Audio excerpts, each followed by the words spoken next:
ایران اور اسرائیل کے درمیان جنگ شدت اختیار کر چکی ہے۔ ایران کے اسرائیل پر شدید حملے جاری۔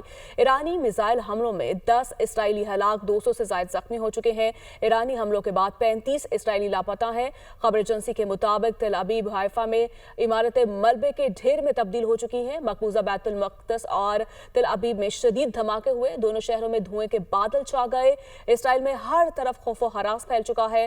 ایرانی حکام کی جانب سے کہا جا رہا ہے کہ اسرائیل پر مزید 50 میزائل داغے ہیں۔ تل ابیب میں میزائلوں نے کامیابی سے اپنے ہدف کو نشانہ بنایا۔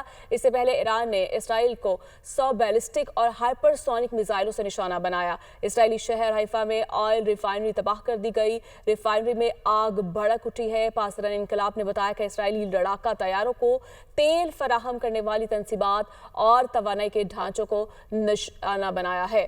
اسرائیل باز نہ آیا تو حملے مزید بڑھائیں گے۔ ایران کا 1 گھنٹے میں اسرائیل کے 10 طیارے مار گرانے کا بھی دعویٰ کیا ہے۔ ایران نے اس سے پہلے اسرائیل کے 3 F-35 طیارے مار گرانے کا دعویٰ بھی کیا تھا۔